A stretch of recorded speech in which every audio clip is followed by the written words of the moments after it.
Olá, uma ótima noite para você que acompanha a nossa programação. Meu amigo, minha amiga, seja muito, mas muito bem-vindo a mais uma edição do programa Vejam Só, aquele que é, sem dúvida nenhuma, o melhor debate teológico da televisão brasileira.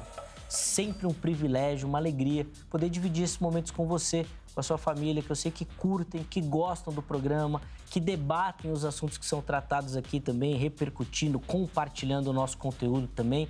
O Vejam Só é feito especialmente e sempre com muito carinho para você que nos acompanha. Muito obrigado pela audiência, pela participação, por dividir conosco aí também um pouquinho do seu tempo, tá bom?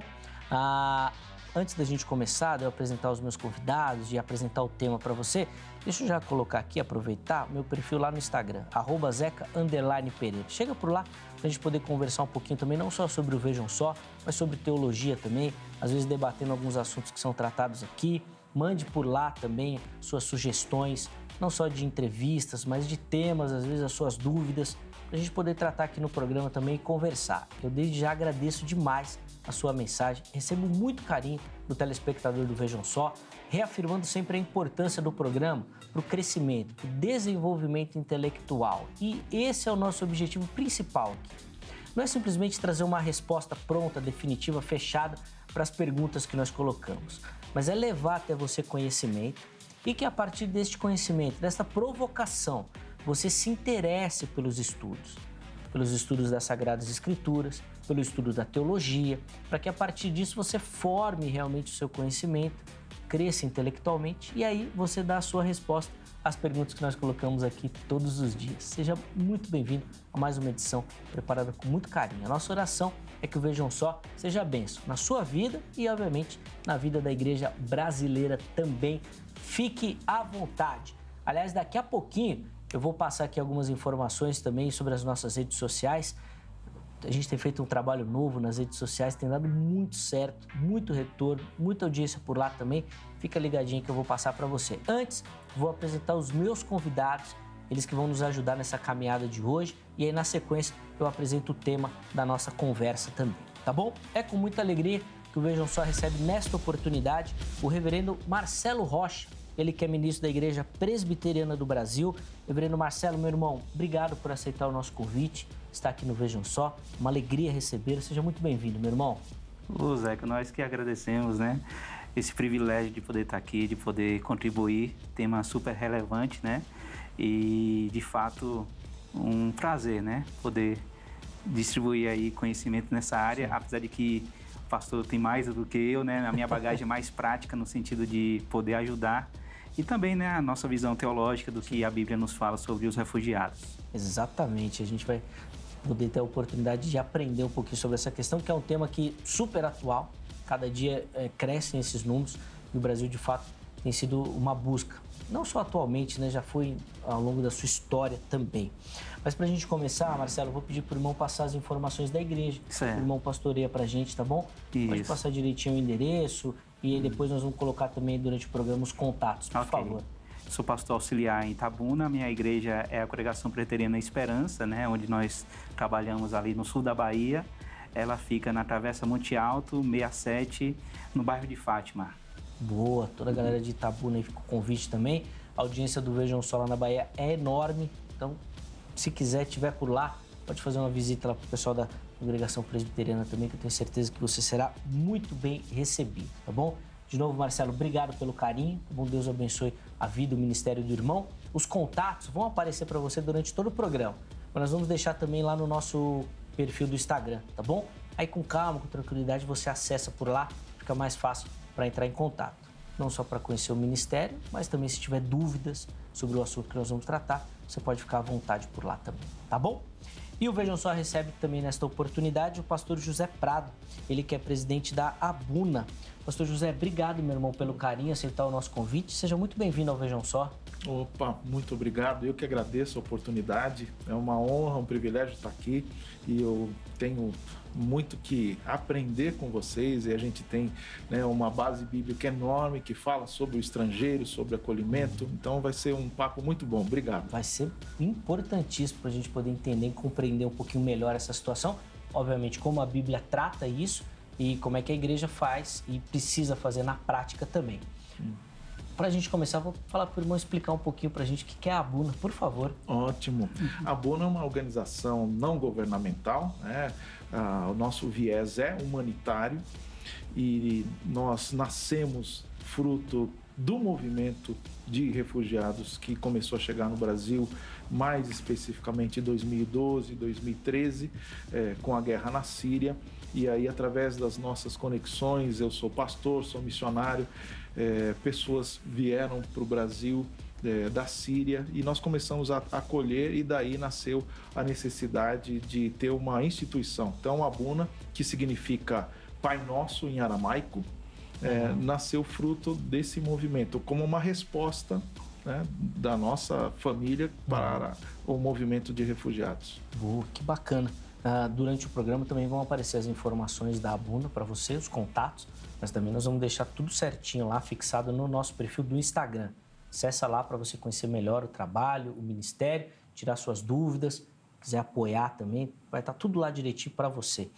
O irmão é membro de qual denominação? Igreja Batista de Água Branca, aqui de São Paulo. Que legal. Boa. Fica também o nosso abraço aí também aos irmãos que, de vez em quando, alguns pastores lá nos auxiliam aqui também. Que bom. O pastor Levi está fugindo do nosso convite, sempre a gente fala lá, mas nós vamos chegar lá, vamos chegar lá. De novo, obrigado, viu, meu irmão, pelo carinho. Obrigado mesmo. Deus continue abençoando bastante. Bom, como ficou claro aí, hoje nós vamos falar sobre o Brasil dos refugiados e como essa realidade tem transformado a realidade do Brasil, obviamente, e das igrejas. Como é que as igrejas estão se preparando para lidar com essa situação, para acolher esse povo, para trabalhar com esse povo, para lidar com essa realidade. Afinal de contas, quando a gente fala dos refugiados, nós vamos entender isso durante o nosso bate-papo, nós estamos falando de alguém que veio fazer turismo, ou que pensou e se planejou para mudar de país, para começar uma vida. Em muitos casos, essa é a única opção, ou talvez até a última opção. E, obviamente, isso gera uma série de circunstâncias que a igreja precisa se preparar para lidar com ela também. Dizem alguns números em torno de 60 mil refugiados. É mais ou menos isso, Marcelo? Tem alguma fonte que seja mais confiável nesse sentido? Tem alguns sites, né, que nos auxiliam, sites que são próprios para esse tema, né? Tem a própria ONU, né, que tem um site exclusivo para refugiados e, de fato, é um número crescente. Estava conversando com o pastor antes, né, e a temática nossa lá atual, os venezuelanos, né, que a gente vê por aí vindo para cá. O Uber, né, falou, olha, aqui é a rua Guaianazes, aqui é o que tem o foco, né, não só de venezuelanos, mas haitianos também e vários outros países. Então, realmente é um número crescente e tem muitas informações, né, muitas informações que estão, inclusive, atualizadas, né, sobre o número crescente de refugiados. Na sua visão, Marcelo, até de uma questão mais prática, já que o irmão põe a mão na massa nessa temática, como é que a igreja brasileira está nesse sentido? Preparada? É um assunto que a igreja ainda observa distante? Ou, de repente, não faz nem caso também de se preparar para isso? Como é que é a visão do irmão nesse sentido? Eu entendo que ainda não está, né? Mas, assim, eu vejo, por exemplo, a questão prática mesmo, né? Morei 3 anos no Chile e vi que na minha cidade tinha venezuelanos. Aí, por morar fora, a questão da língua. Como é que a minha cidade tem lidado com eles, né? Será que está tendo comunicação? E aí me coloquei, na época... Até hoje ainda tenho um irmão que é alto escalão lá da prefeitura, né? Ele tem contato direto com o prefeito, então ele me abriu portas para isso, mas partiu de uma iniciativa minha, entendeu? Então eu acho que a igreja em si, ela tem que se preparar, né? A gente tem que entender a compaixão de Cristo e falar... eis-me aqui, eu preciso fazer algo, eu preciso me dispor, né? Não pensar só nas 4 paredes da minha igreja. Então, no nosso caso, foi uma predisposição da liderança. Há casos que como em Pacaraima, né? Que ali nós vemos o número crescente de venezuelanos. Então, a igreja tem que literalmente dar uma resposta, né? E em alguns outros casos, nós sabemos, né, que a compaixão vai nos mover a lidar com isso. Então, de se colocar, né, no lugar do outro e de saber que realmente a gente está aqui para exalar o bom perfume de Cristo, de ajudá-los, né, nessa área que é tão importante. Antes de pegar aqui as observações do José também sobre essa questão dessa crescente dos refugiados no Brasil, por que o interior da Bahia foi escolhido por esse Muito povo? boa pergunta. Como é que eles chegaram lá, Marcelo? Me explica. Isso. Inclusive, um dado que me causou tristeza, estava conversando com o pastor também, porque acontece muito isso, né? Que nem um filho que a gente vê que pega as asas e começa a voar, né? Então, na verdade, foi questão do trabalho. Então, muitas pessoas envolvidas, né? Era um cacique, inclusive, importante dizer isso, era uma tribo, né? O Aral, que inclusive é povo da água, né? Uma tradução do nome. Eles estavam ainda nesse período de migração e sem solidificar um trabalho. Então, o cacique acabou arranjando um trabalho e ele trouxe o pessoal junto com ele. Mas eu não sei se aconteceu algum problema no trabalho ou recebeu informação de que em uma outra cidade, em Jequié, ele teria mais oportunidade de trabalho.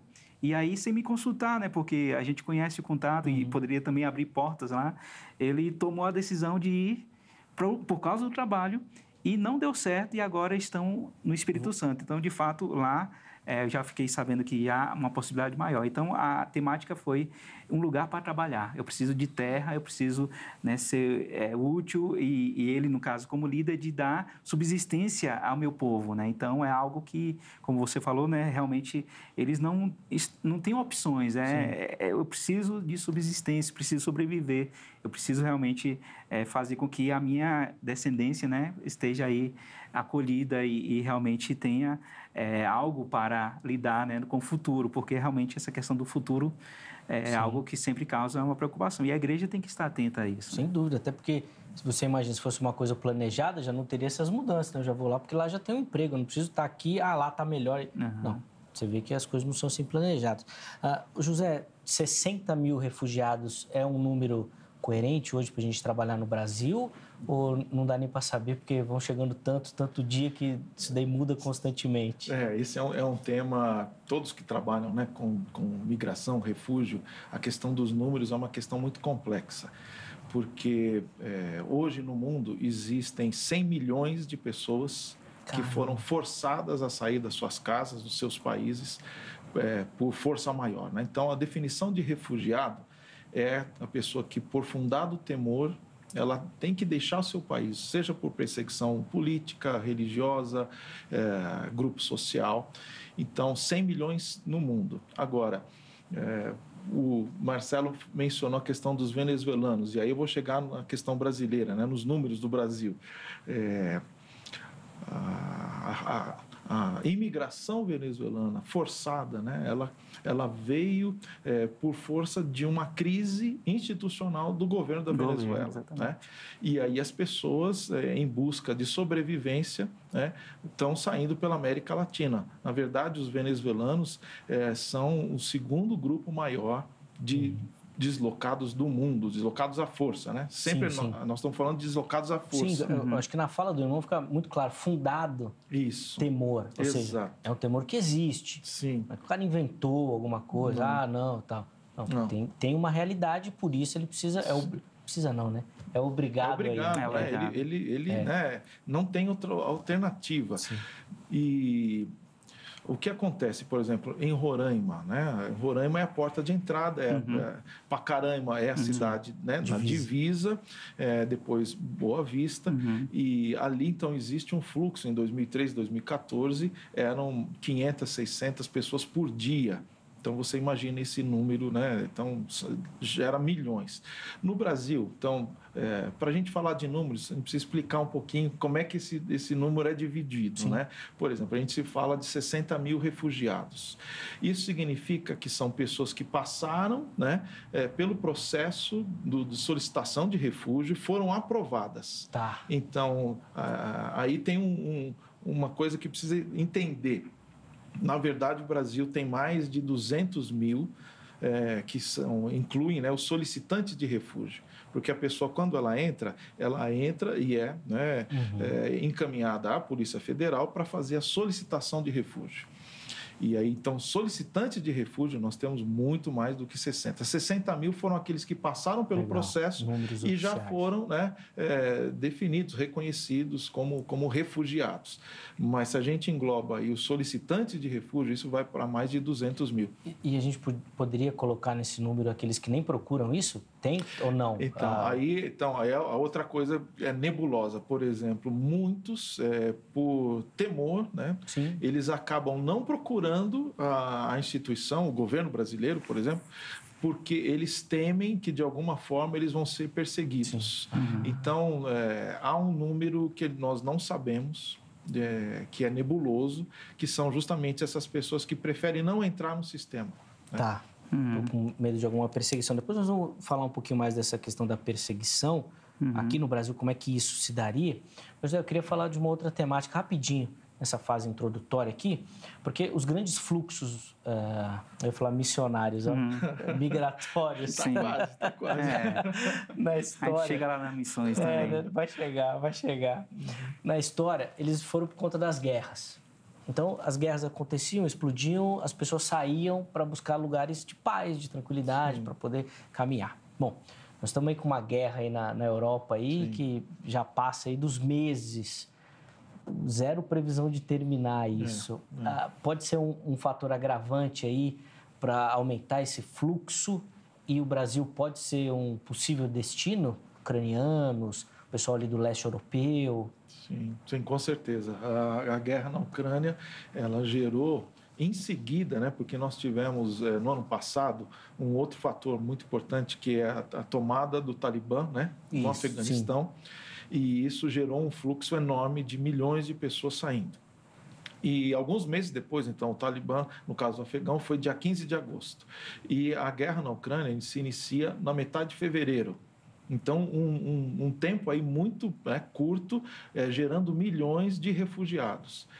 O Brasil recebeu muitos deles, a sociedade, né, ucraniana, aqui a comunidade ucraniana no Brasil já, né, migrante já há vários anos, ela se organizou, a igreja ajudou no sentido, né, a igreja ortodoxa, a igreja católica, nós da igreja evangélica, nós nos aproximamos e oferecemos treinamento, capacitação, e ela foi então organizada e recebeu, de fato, há ucranianos morando no Brasil como refugiados. Já dessa temática da guerra. Eu vou, daqui a pouquinho, colocar a participação aí do internauta também para você interagir. Mas... Eu busquei aqui alguns dados, né? Já que falou da Venezuela também, para ser mais exato, de alguns sites, né? Como Mobilidade Venezuela, né? Ele vai dizer que tem... Aqui no Brasil, 345 mil pessoas, né? E de solicitantes, que é um número absurdo, realmente também é 852 mil pessoas solicitando, né? Caramba, é muita gente. Muita gente. Sim. Mas muda a determinação? Ela pede o refúgio, depois de algum tempo muda a denominação dela? Depois ela não é mais refugiada, ela já... Sim. O refúgio, então, é um processo jurídico, né? Foi uma ferramenta jurídica criada para regularizar a situação migratória das pessoas que fogem da guerra. Então, no caso, Segunda Guerra Mundial, os países se reuniram, foi quando a ONU foi organizada, e aí o que nós vamos fazer com esses milhões que estão morando em outros países? Então, foi criada a Acnur, que é a agência da ONU para atendimento aos refugiados, e o Instituto do Refugiado, então, foi criado. O Instituto do Refugiado, então, é uma lei, é um estatuto, tem regras, tem lei, tudo, é um estatuto internacional, inclusive. E ele, então, cada país tem o seu processo, né? Então, aqui no Brasil é muito bem organizado, ele está sob a jurisprudência do Ministério da Justiça, né? Tem o CONARE, que é o Conselho Nacional de Refugiados, e é um órgão multidisciplinar. Então, a pessoa entra com a solicitação e depois de alguns meses ou anos, o processo dela é julgado e aí ele recebe o refúgio. Ficando mais alguns anos, ele tem a cidadania. Então, é um processo de regularização, né? Essas etapas aí acabam mudando também. Sim. Gente, eu estou aqui intrigado com o assunto, vou fazer só mais uma pergunta e eu chamo a enquete para você participar também. Marcelo, com a sua experiência prática de lidar com esse povo, por que o Brasil? Porque se você perguntar para o brasileiro, ele vai falar que ele quer ir embora. Não tá bom, o Brasil não tá bom, eu quero ir embora daqui. Quem tem oportunidade, né? Nas últimas eleições até surgiu isso, quem tem pode ir, vai embora, não sei o quê, ou até na outra, toda essa confusão. E por que o pessoal vem para o Brasil? O que eles falam? Eu acho que a palavra é acolhimento, né? O Brasil é um povo que acolhe muito outras nações, e a experiência que a gente teve fora, a gente viu isso o contrário, né, também.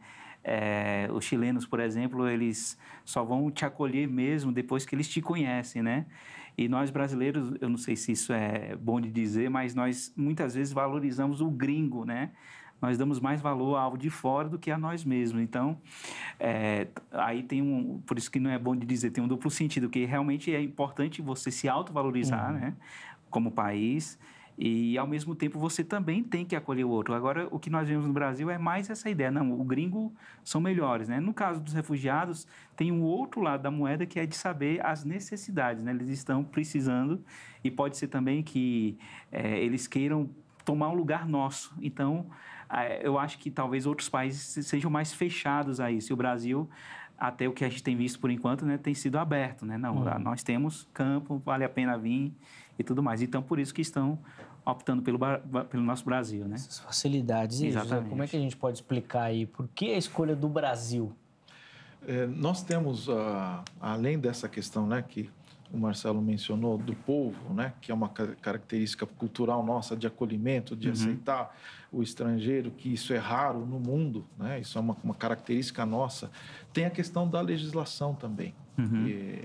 Duas coisas, a legislação e também a posição geográfica do Brasil.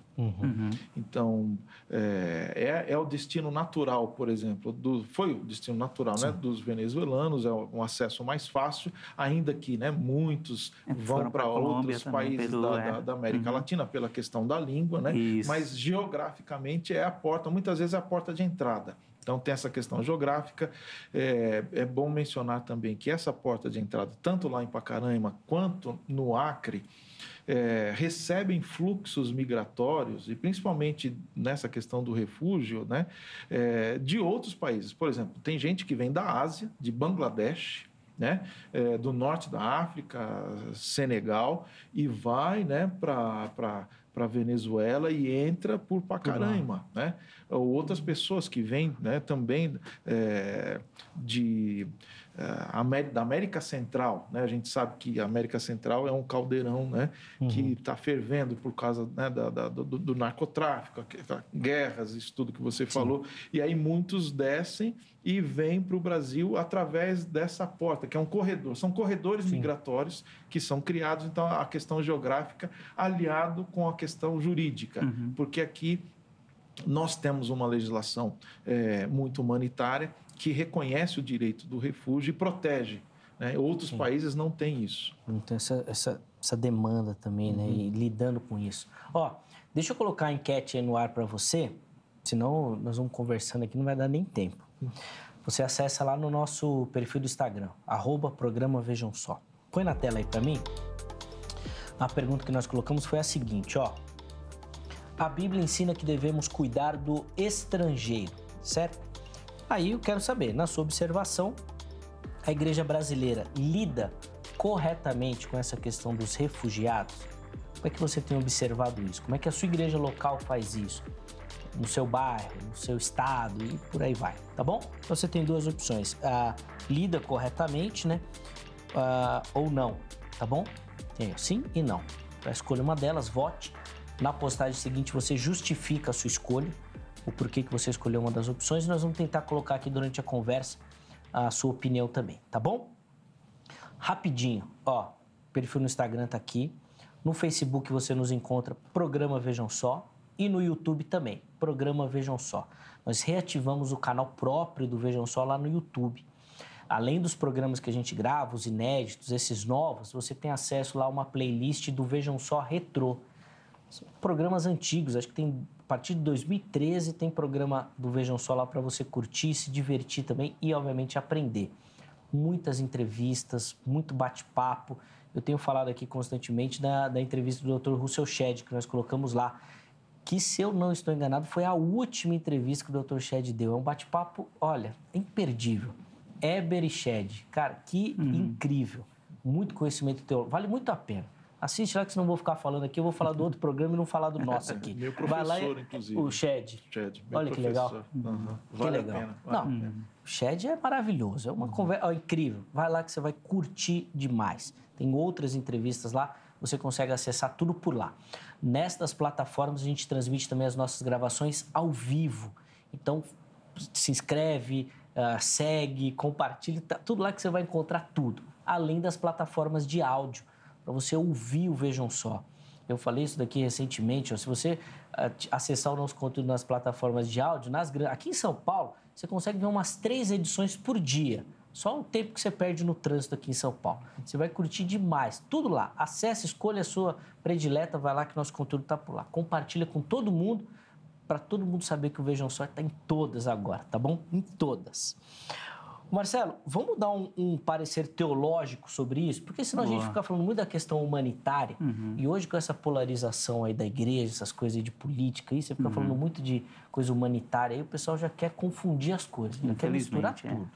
Então vamos falar teologicamente de como a Bíblia trabalha com essa questão do refugiado. Amém. A gente conversava até nos bastidores, você deu um exemplo marcante de um personagem bíblico que foi refugiado. É verdade, Fala um pouquinho pra gente. Isso, depois a gente chega nesse que é o principal, né? Boa. Mas vamos partir do pressuposto, né? Como diz o Salmo 24, que do Senhor é a terra, né? E a sua plenitude. Então, quando a gente lida desse tema, a gente pensa muito na terra, né? Eles estão com problemas em suas terras, já citamos aqui algumas causas, mas a terra é do Senhor, né? Então, esse é o primeiro ponto, de saber que há um Deus que cuida da terra, o Deus soberano. Depois, quando esse Deus dá normas a Israel, nós percebemos que ele também lembra do estrangeiro, né? E teologicamente também, se a gente for pensar na questão do pecado, né? Adão e Eva foram os primeiros, né, refugiados, vamos dizer assim, né, que tiveram que sair da sua terra. Mas aí é uma questão mais do pecado, né? Agora, isso é interessante por quê? Porque a gente vai lá para Babel e a gente vê também os povos se espalhando e depois, antes de falar do maior e o principal de todos, que é Jesus, né? Ele teve um período também de como refugiado, muita gente esquece disso, né? Mas daqui a pouco a gente fala sobre isso.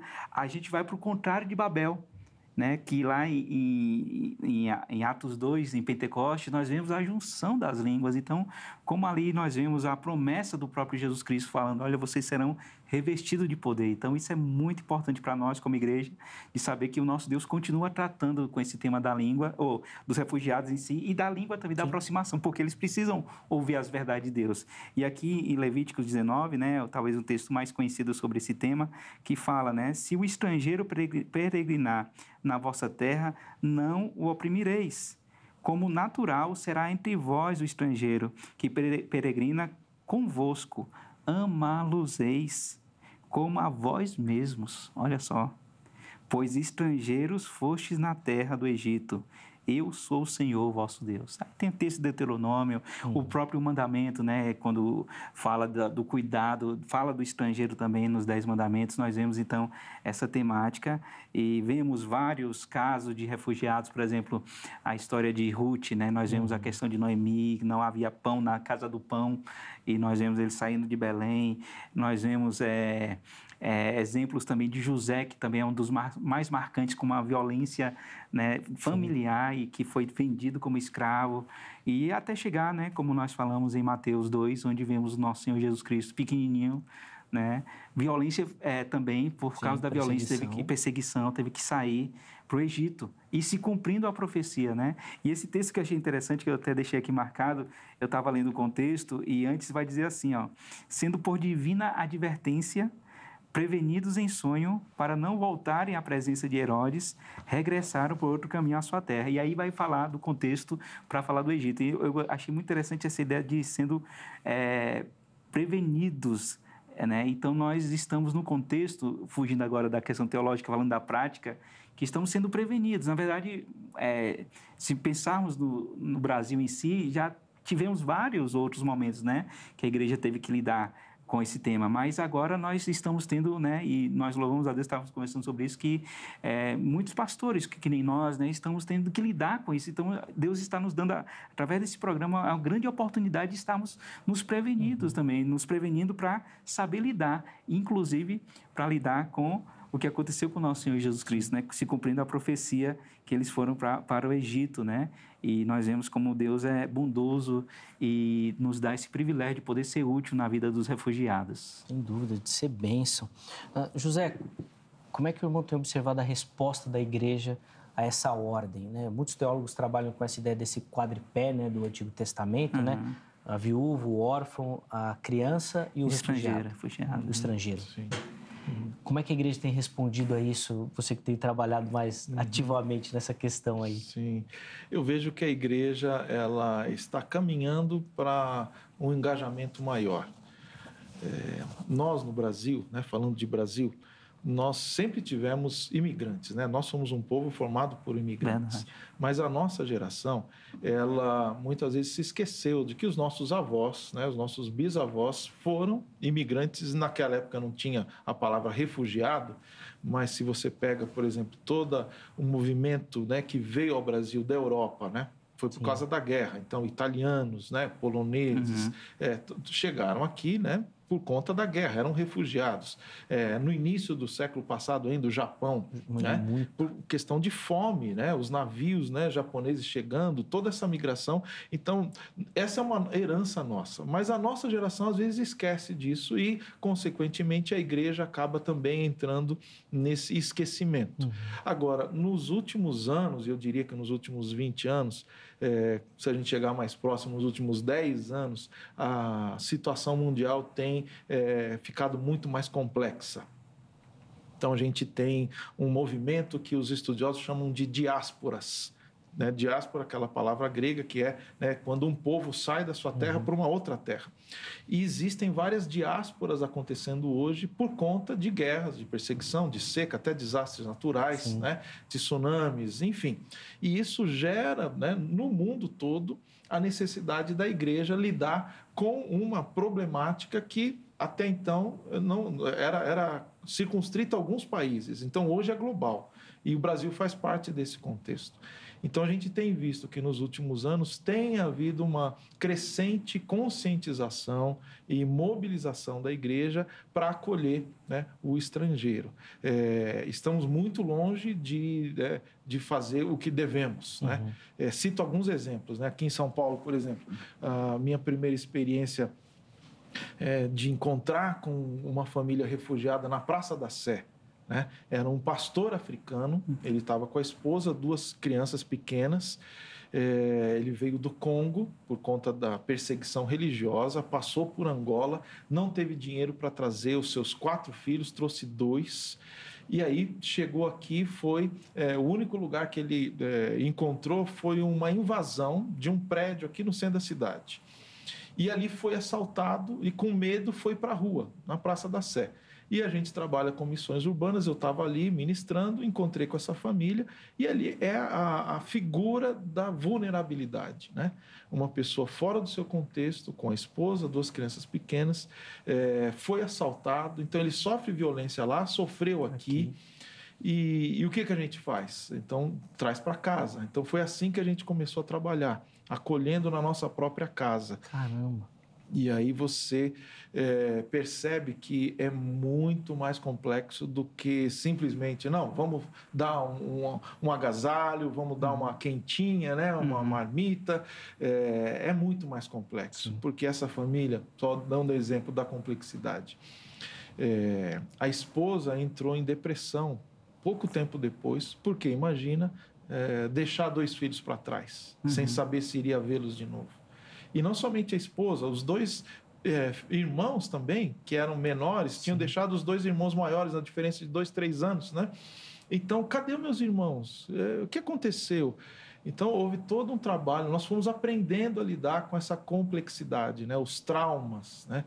E aí vem toda a questão a resposta da igreja, e aí, graças a Deus pela igreja, a mobilização da igreja, os irmãos, irmãs, não, vamos fazer isso, vamos arranjar emprego, vamos cuidar. Aí foi feita uma vaquinha, a gente conseguiu trazer as 2 crianças, e aí ele conseguiu um emprego, enfim.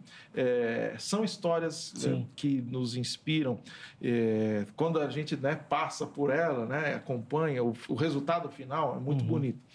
Mas se não fosse a igreja hoje no Brasil, a situação de milhares de pessoas seria muito dramática. E eu aproveito e faço o gancho aqui, que muitas vezes a gente pensa, né, que o trabalho de acolhimento de refugiados é um trabalho somente humanitário.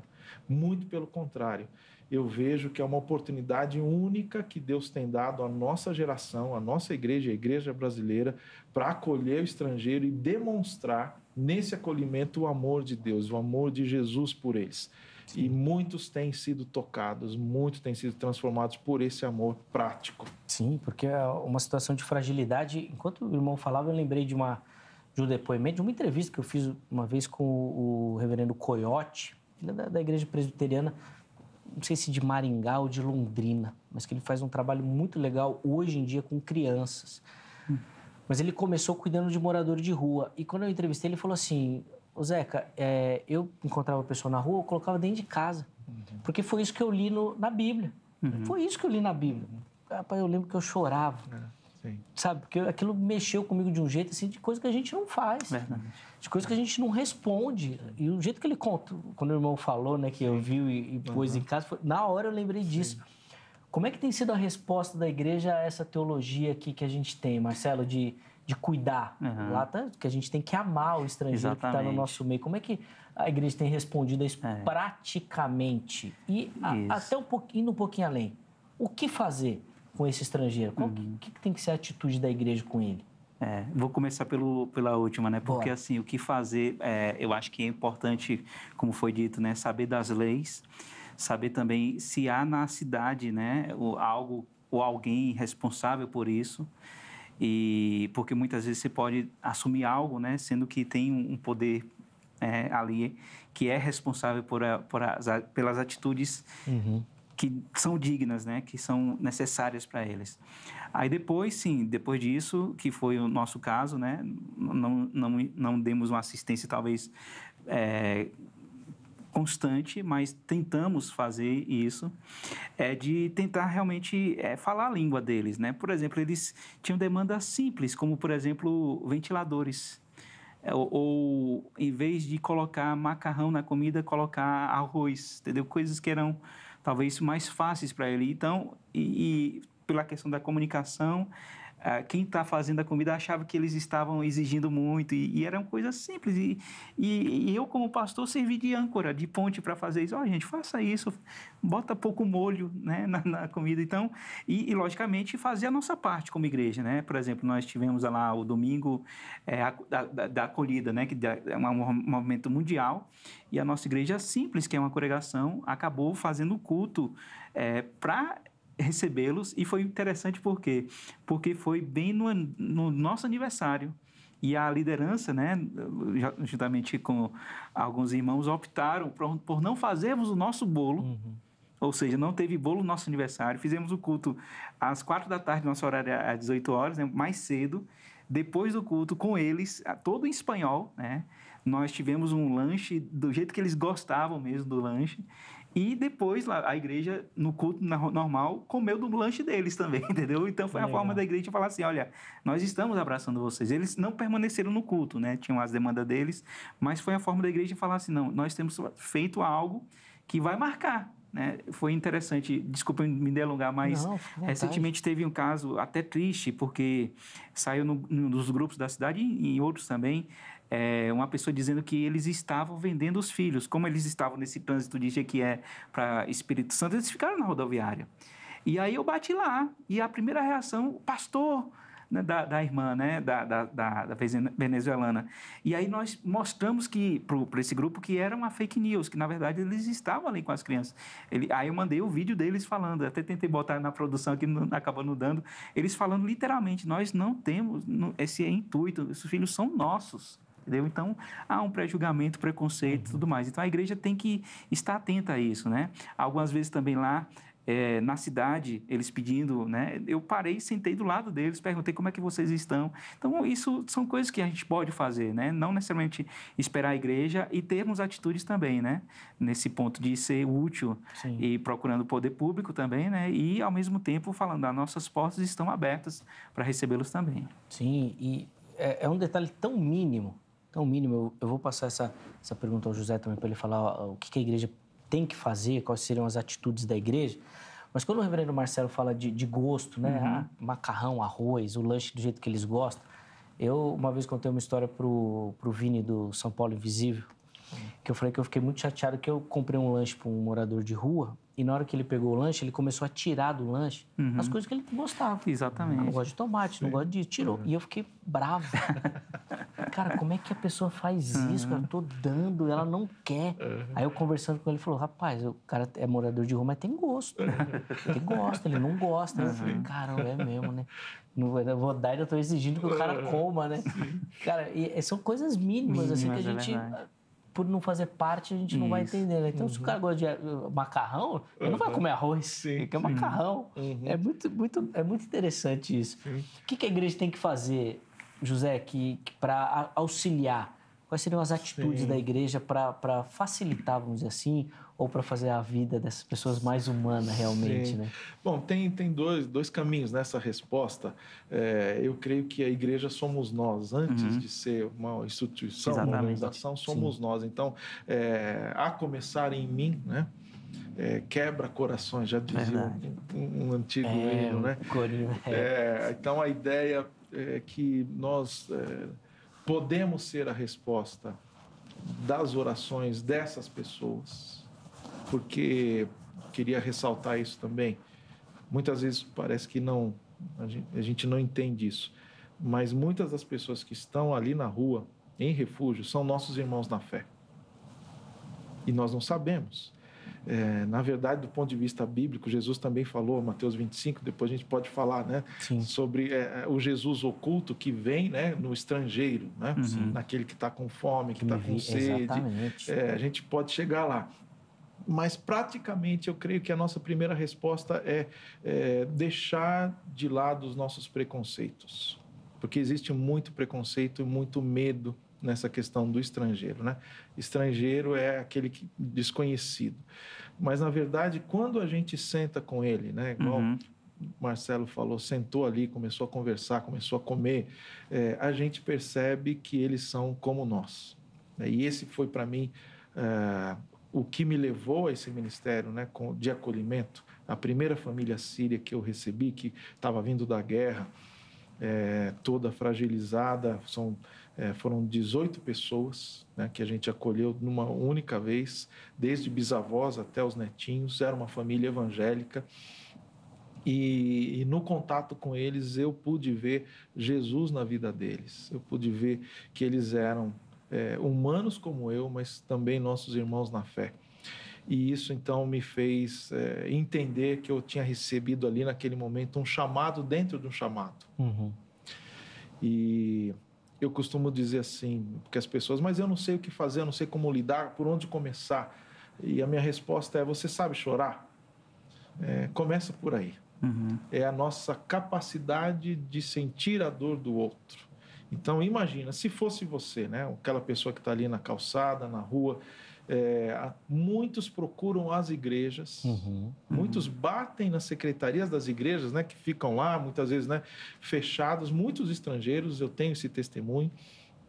E muitas vezes as pessoas da igreja ali, da secretaria, da zeladoria, não são preparados para acolher.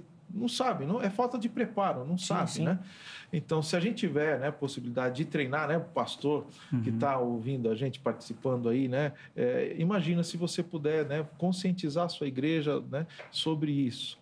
E aí, então, vem a resposta institucional, né? Não somente aquela, né, individual, né, que é emergencial ali, aquela hora, o que precisa, vamos fazer, mas a resposta institucional que muitas igrejas, por exemplo, na Ucrânia agora, você mencionou a guerra na Ucrânia, eu tive a oportunidade de ir até a divisa, até a Polônia, né, ali vizinho à Ucrânia, e todo o acolhimento, né, 90% do acolhimento das famílias ucranianas na Polônia, para não dizer dos outros países, foi feito pelas igrejas que abriram suas portas, abriram os seus prédios e se transformaram em locais de acolhimento, de abrigo. E imagina, né, os nossos prédios, quantos prédios nós temos, né, na cidade de São Paulo, em todas as cidades, né, que estão ociosos. E aproveitando, eu trago aqui um dado, né, hoje, nós estamos gravando hoje, dia 9 de setembro, existe aqui no aeroporto de Guarulhos 43 afegãos que chegaram já há vários dias e não tem para onde ir. Não tem estrutura pública para acolhê-los. Todas as estruturas públicas estão lotadas. As organizações que trabalham com acolhimento de refugiados estão superlotadas. E essas pessoas acabam ficando, né, semanas, né? E são mulheres grávidas, são idosas, são pessoas enfermas. Isso está acontecendo hoje. Uhum. Então, que tal aí um desafio da igreja, né, na cidade de São Paulo, em Guarulhos, abrir suas portas para acolher essas pessoas que muitas vezes são nossos irmãos na fé que estão ali? Sim, sim. A gente falou até aqui no Vejam Só, na época de frio intenso, né? Às vezes a igreja fechada, né? O pessoal na frente e não tem um abrigo até. Sim. Atitude simples, né? Sim, sim. Simples. A gente começar, né? Nos colocarmos no lugar do outro, né? E se fosse meu filho? E se fosse meu pai, minha mãe, meu irmão? Né? Mas muito além disso, né? O Marcelo citou, né, a base bíblica. Jesus disse, né, amar a Deus, né, sobre todas as coisas, né, e ao próximo como a si mesmo. Se a gente, né, só pegar essa base, né, essas pessoas são nossos próximos, porque elas estão chegando aqui, né, de fato são nossos próximos, estão aí. Como que eu posso amar essa pessoa da maneira que Jesus amou? Né? E se fosse Jesus, né, o que ele faria? Né? Acho que essa pode ser uma boa provocação, né? Verdade. Como a igreja deve responder, né? Sim. E se fosse Jesus hoje no nosso lugar, como ele estaria reagindo a essa circunstância? Como ele falaria para os discípulos, né?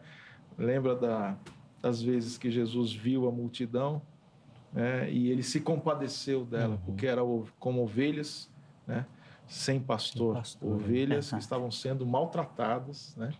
Aflitas, flageladas, porque né, não tinham pastor. E aí ele convoca, né? Rogai ao Senhor que mande trabalhadores para a sua seara. E ele mesmo ali, Mateus 9, né, finalzinho, início de Mateus 10, e ele imediatamente chamou os seus discípulos e os enviou.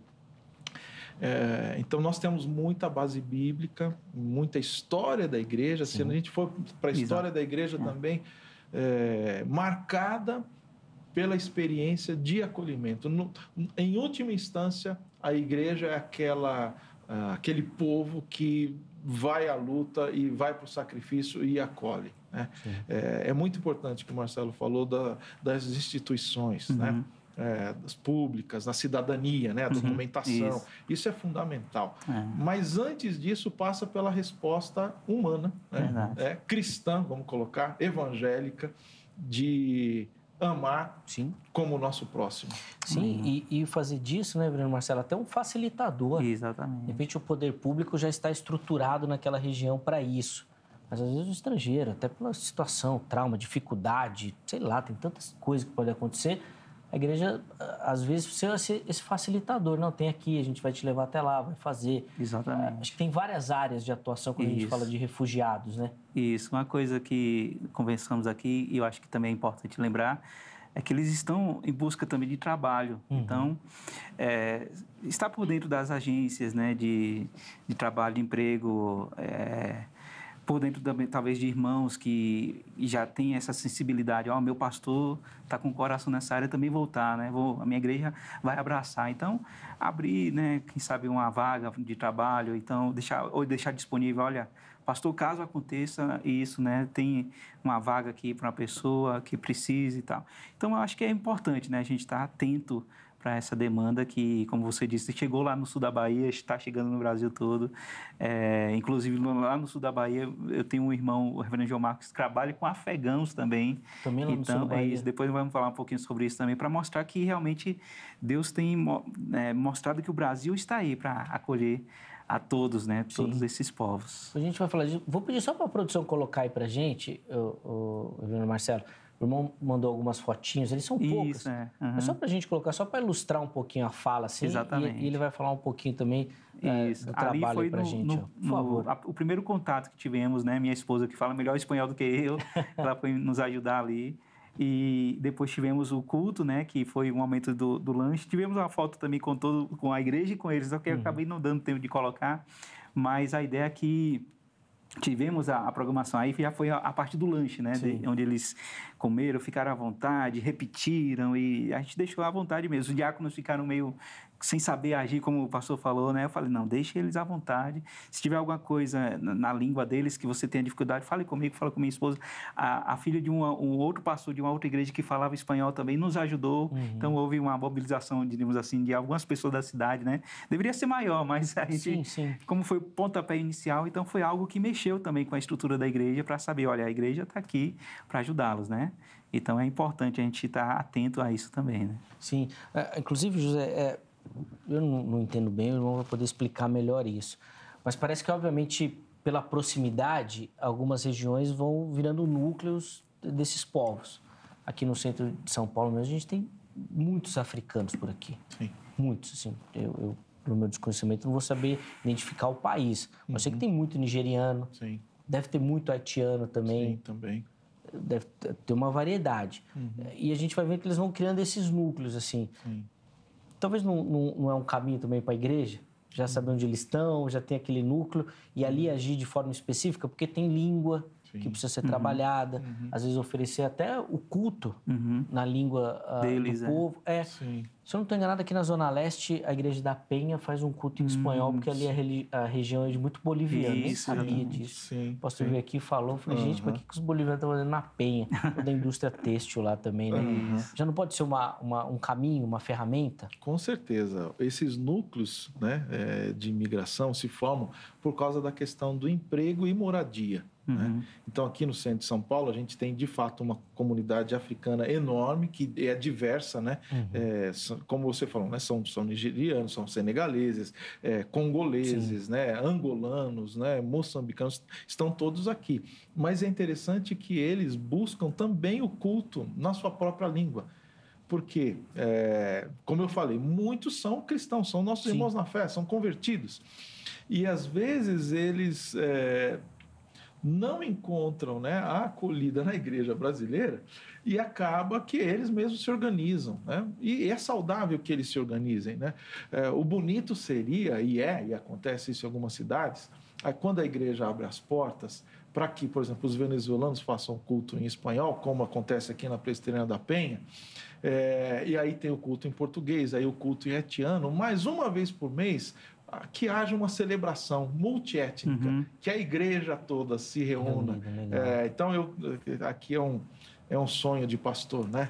De você ter a igreja brasileira celebrando a riqueza que Deus tem proporcionado para nós, de acolher essas nacionalidades, essas etnias e ser abençoados por elas.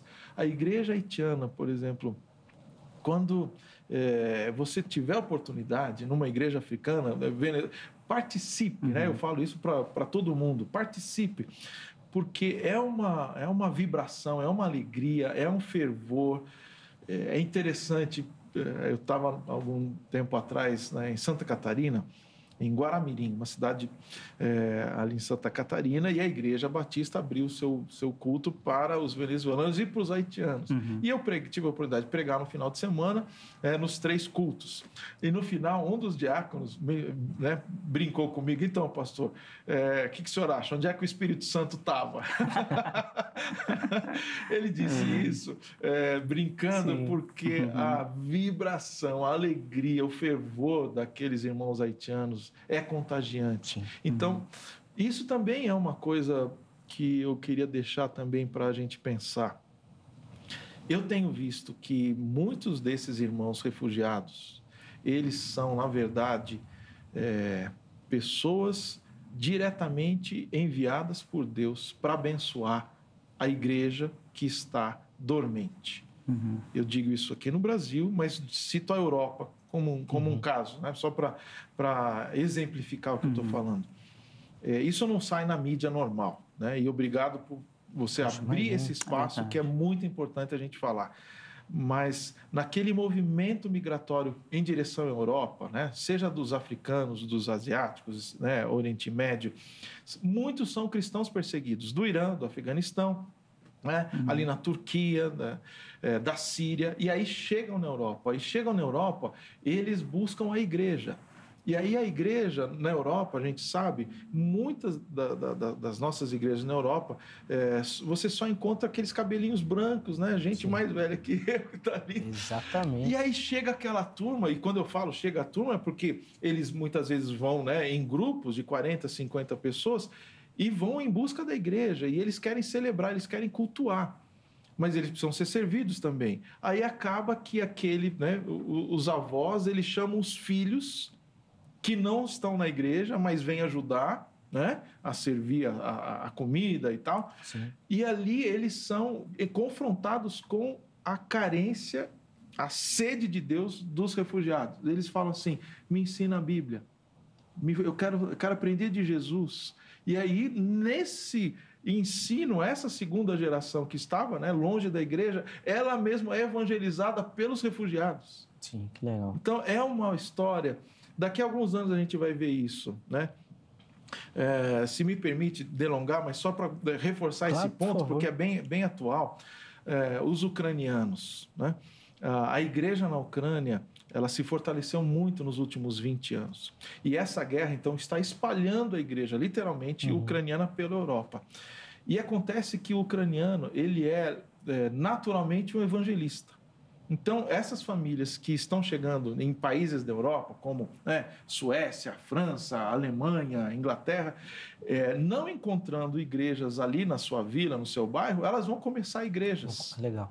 Isso eu ouvi porque 90% da igreja na Rússia, igreja evangélica na Rússia, foi plantada por famílias ucranianas que foram para lá em busca de trabalho, em busca de segurança. Então, plantaram igrejas. E aí eu quero só, né, a gente pode ver daqui a 5 anos o que vai ser da Europa com esses irmãos refugiados chegando.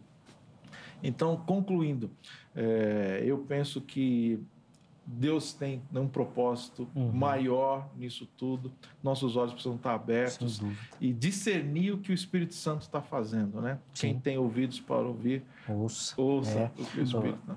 O irmão fez uma aplicação perfeita do texto de Mateus 25, que tinha citado anteriormente, né, quando Jesus falou, quando vocês viram esses e fizeram a eles, vocês fizeram a mim também. Então, casa perfeitamente com essa perspectiva. O próprio Deus enviando, e se você recebe, você obviamente recebe a Deus também, né? Um minutinho, Marcelo, para a gente chamar o intervalo aqui, só para a gente finalizar este bloco. O que o refugiado mais precisa que a igreja tem que oferecer para ele? Amor, precisa termos a compaixão, como falamos aqui, de se colocar no lugar dele, né? E logicamente, o acolhimento, né? Nós estamos aqui para dizer que eles serão acolhidos, né? E, logicamente, depois disso, aí virá a questão do trabalho, a adaptação à língua, que eles já chegam com essa expectativa, né? Como é que vai ser? E já começam a decorar algumas palavras, o básico. Então, de não julgá-los também, né? Nesse período do Chile, no início também, a gente sentiu isso. Eles estão falando de um sotaque diferente. Então, deixa falar, né? Deixa errar um pouquinho, né? Tenha um pouco de paciência, não corrija. E mostrar que você está ali para ajudá-lo. Aí depois, sim, com o tempo vai corrigindo, vai mostrando, olha, o certo é falar isso, né? E mostrando que você está lá para ajudá-los também, né? Boa. Um minutinho, José. O que a igreja tem para oferecer que o refugiado mais precisa? O amor de Cristo. O amor de Cristo. A gente podia falar da cidadania, do acolhimento, mas o amor de Cristo, ele engloba tudo isso. Amém. A igreja é a comunidade da esperança, é a comunidade do acolhimento, é a comunidade da restauração. Deus, nosso Deus, é especialista em recomeços. Sim. E os refugiados estão buscando esperança, recomeço, oportunidade. E o povo de Deus tem tudo para ser sal e luz nesse contexto. Sim, que nossa oração é que eles encontrem as portas da igreja escancaradas para esse ministério, para esse trabalho também. Vou precisar encerrar esse bloco. O próximo bloco ele é mais curtinho, mas ainda vai dar tempo da gente fazer aqui algumas considerações e oferecer para você uma aplicação. E agora? O que você precisa fazer com isso daí? O que você precisa mudar a sua cosmovisão, sua prática? Tá bom? Fica ligadinho que nós vamos fazer isso no próximo bloco. Antes, colocar aqui para você o telefone da Agrade. Código 11-3115-0819. A Academia Teológica da Graça de Deus. Gosta de estudar as Escrituras Sagradas, gosta de estudar teologia, quer se aprofundar nesta temática, procure pela grade. Anota o telefone, amanhã, em horário comercial, você liga, tira todas as suas dúvidas. Eu tenho certeza que você vai encontrar um formato, um modelo que a grade oferece, que vai se encaixar no seu dia a dia, na sua rotina, tá bom? Procure pela grade, tenho certeza que você vai conseguir se capacitar muito melhor para o trabalho do reino, tá certo? O site da HIT, para você que gosta da nossa programação, dos programas, está aqui. Você que navega pela internet, chega por lá. Ou em qualquer rede social, você também vai encontrar a HIT. Estamos lá em todas elas você nos encontra, tá bom? Muita informação sobre a emissora, os programas e a nossa programação. No YouTube da HIT, você encontra todos os programas da grade à sua disposição para ver, rever e compartilhar, tá certo? Intervalo rápido, o Vejam Só vai, mas daqui a pouquinho nós já estaremos de volta.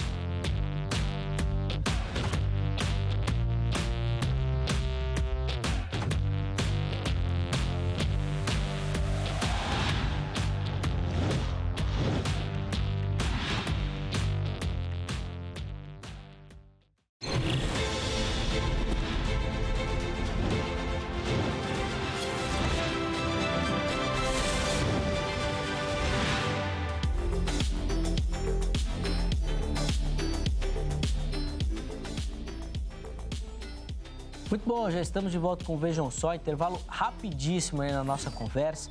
Hoje, falando sobre essa realidade, né, do Brasil dos refugiados e como a igreja precisa lidar com essa questão.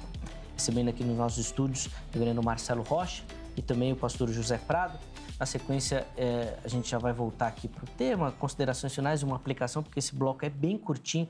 Mas antes disso, reverendo Marcelo, no bloco anterior o irmão até citou o trabalho do seu irmão. Eu prometi que a gente ia voltar lá, mas o tempo passou rápido demais, né? Fala um pouquinho para a gente do trabalho do seu irmão também, por favor. O pastor João Marcos é da PMT, tem a parceria com a Abuna também, a Frontiers, então há várias, né, entidades missionárias ajudando. O projeto lá em Comandatuba, no sul da Bahia, e com 4 pilares, né? Recepção, instrução na cultura e idioma, logicamente, documentação e também a inserção na sociedade. E um testemunho lindo é que um dos afegãos lá disse que agora ele entende quem é Jesus, né? Por causa de se abraçar, de estar junto com eles. Então, eu queria deixar esse recado e não colocamos aí os contatos mais dele, do meu irmão, mas tem os meus. Sim. E aí eu posso repassar também todo o projeto para que haja também não só as orações, mas também a ajuda necessária, Sim. inclusive nessa temática atual, né? Estamos vivendo agora aqui em São Paulo, né? Essa necessidade Sim. de poder acolhê-los em outros lugares, né? Todo o suporte, é claro. E é interessante, pastor José, rapidinho, a Abuna oferece esse apoio, treinamento para as igrejas que tiverem interesse em começar trabalhos nessa área? Sim.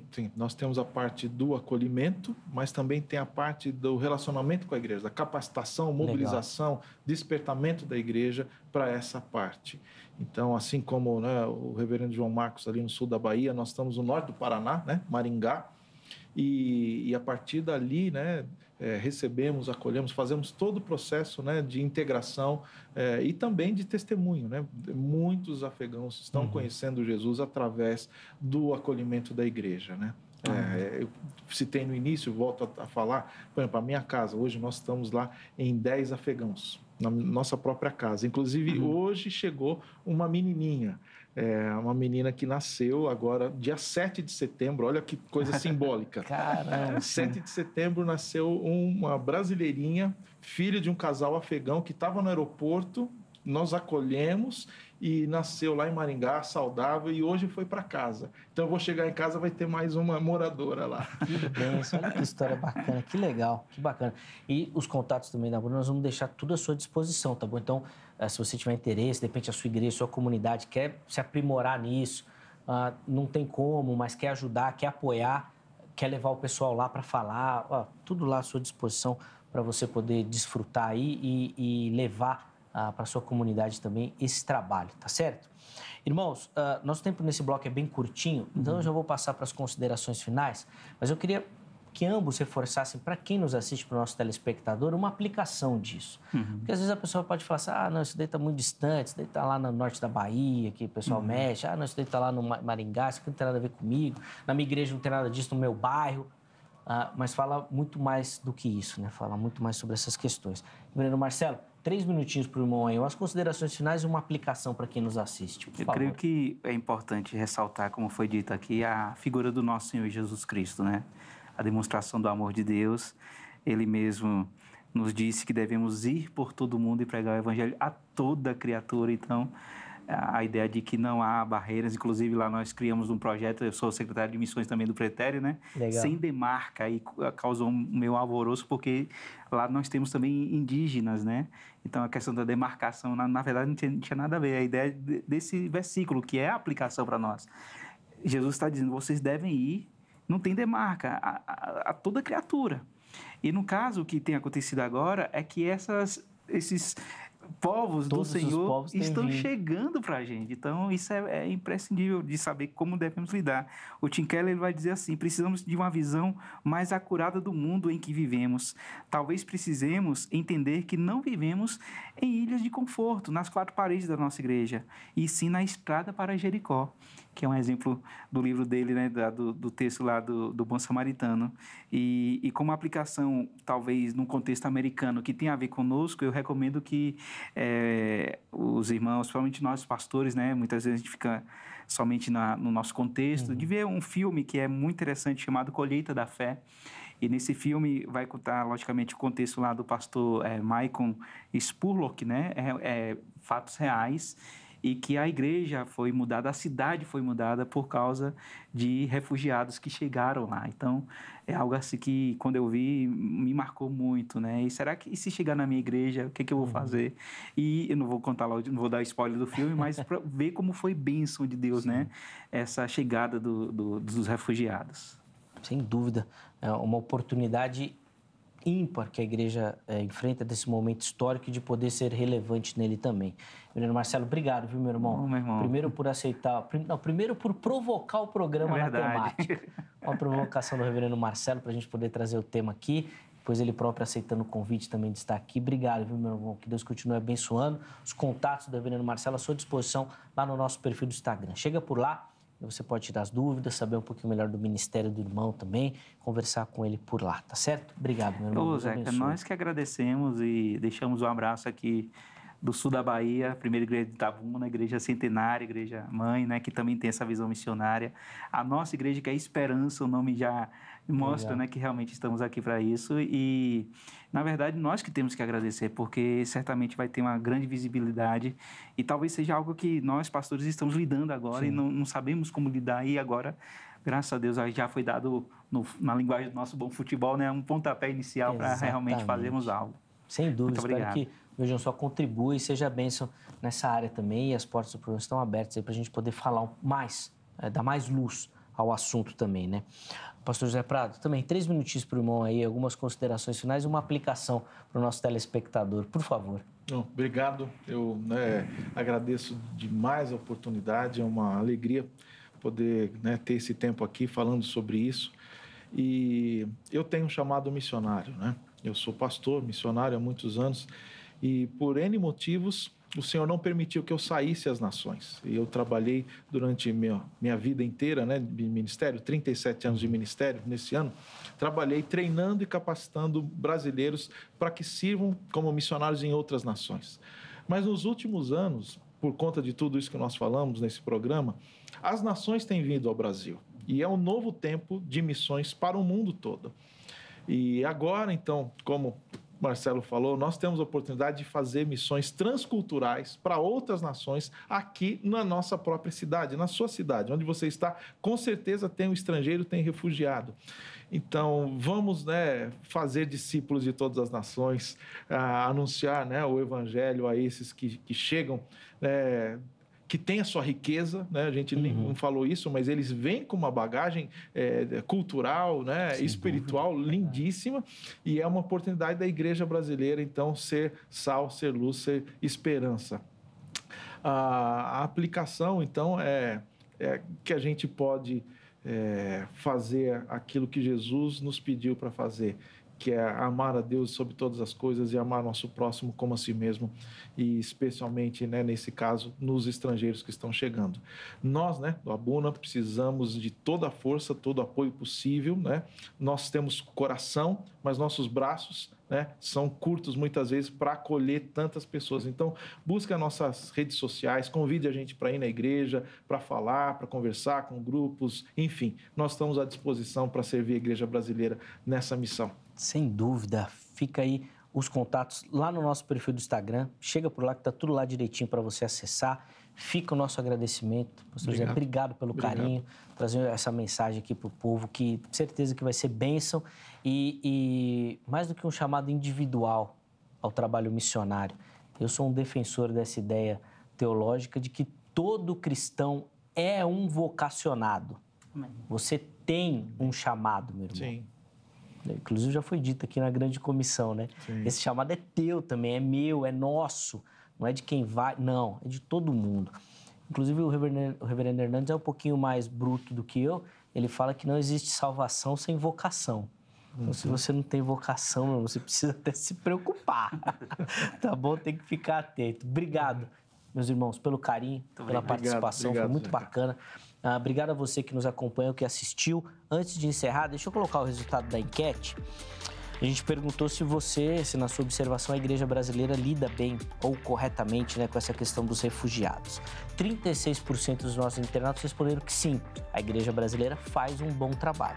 64% responderam que não, a igreja não faz um bom trabalho. Então você vê que a gente tem margem para melhorar, certo? Dá para a gente fazer mais e melhor. E eu espero que o Vejam Só tenha contribuído de alguma forma nesse sentido, para que você que tem esse interesse procure as ferramentas que estão aí à disposição para a gente oferecer um trabalho muito melhor nessa questão também. E em outras oportunidades nós vamos voltar a essa temática aqui no Vejam Só, tá bom? Muito obrigado pelo carinho, muito obrigado pela audiência. Sempre muito bacana dividir esses momentos com você. A nossa oração é que o Vejam Só seja bênção na sua vida e na vida da igreja brasileira também. Grande abraço. Amanhã, se Deus permitir, nós estaremos de volta com mais uma edição do Vejam Só. Até lá!